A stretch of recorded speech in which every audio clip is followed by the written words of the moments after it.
Welcome back, everybody, to Petrified Fish Central. Yes, well, this is my fourth petrified fish knife. I don't know what is compelling me to bring all of these in for review, but here they are. And this is the latest. This is the Petrified Fish PF959. Seems like these are all numbers that are straddled by nines.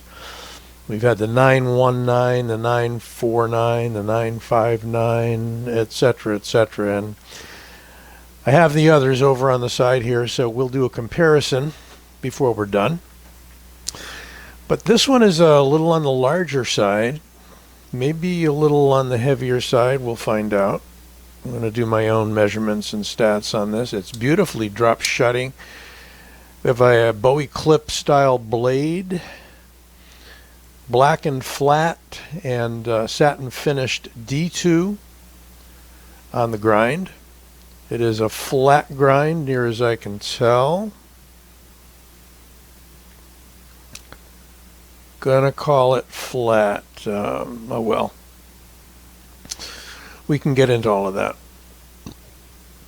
This particular one, and it comes in a lot of different flavors, happens to be Desert Tan on the G10. Nicely jimped throughout, or at least on the last portion of the handle there. Very good jimping here. Most of the petrified fish, well, I wouldn't say most of them, 2 out of 4 don't have any jimping on the blade. This one does, and one other does. It'll bring out in a moment. Got a half back spacer on the pommel. Deep carry clip, not reversible. Let's see, appears to be inset somewhat, at least the foot of it is. But we do have the mushroom style screws in there. Could cause you a little problem, but generally speaking not. Seem to go in and out of the pocket okay. There's a lanyard hole. And here's an interesting thing I wanted to mention about this knife is look at the blade to handle ratio. But you've got a nice bump here at the end, so they've covered the tip very well. It's safe. But that is, when you see the measurements overall versus the length of the blade, you'll see that we've got a pretty good sized blade here for the length of the handle. Not that any of it is small. We've got about a ½ inch or so left over there, 3/4 of an inch. Ergos are great. The grooves for me work well. First 2 fingers fit into those choil areas there without any problem. They're a good sized choil. Got a little bit of contouring or machining here, just making it look kind of interesting. It's a wider handle than some of the others. That's not really a usable choil. We'll call it a sharpening choil. But let's get down to some specs. So the overall, I'm going to call it 8.4 inches. And we've got a blade of 3.8, we're going to call it, and the cutting edge pretty much the same.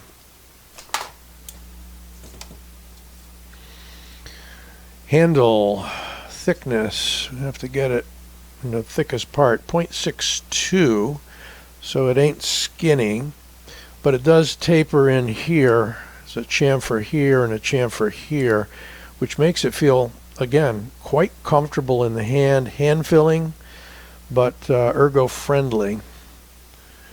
The let's get that in focus. 3.7 millimeter on the blade stock, and finally,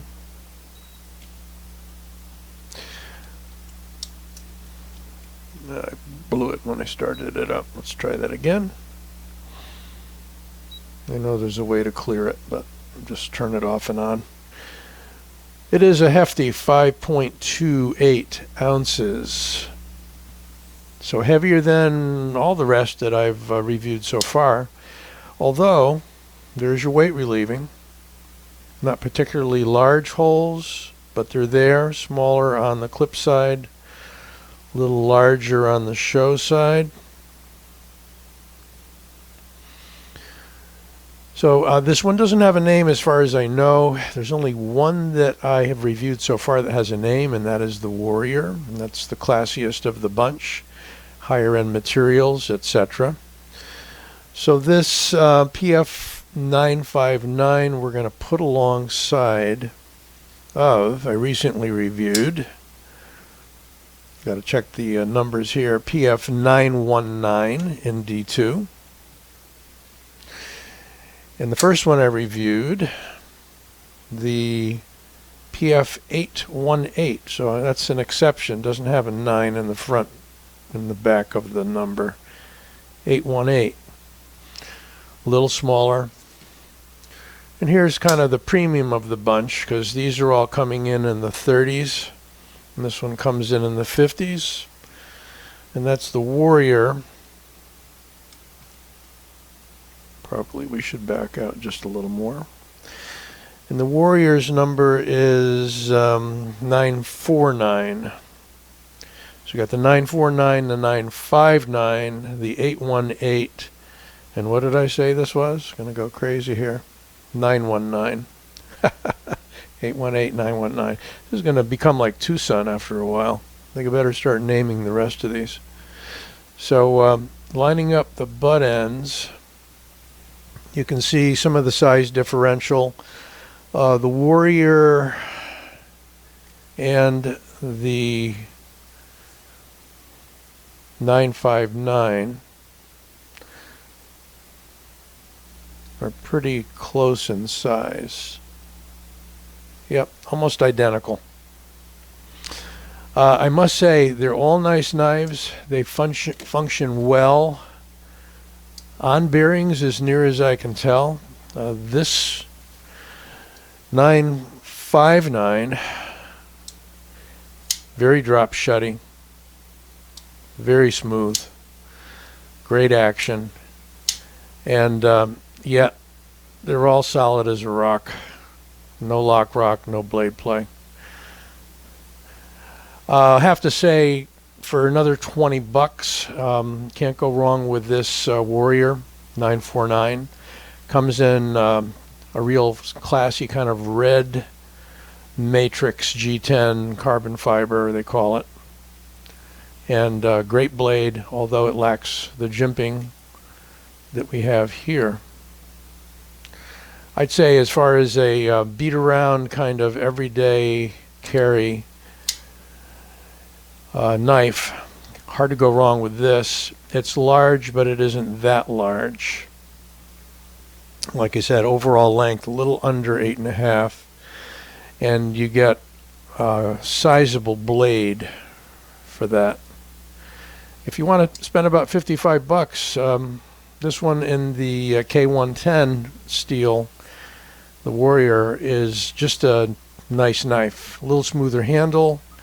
So you're going to get a little more traction on this handle. You're going to get a good usable blade and point. That is about it. And I've got 2 more coming in. They should be here within the week. They're coming from overseas directly via Amazon. As soon as they're in, we'll queue up the reviews and let you take a look. Hope you enjoyed this vid. Don't forget to give it a like and subscribe. This Old Sword, signing out.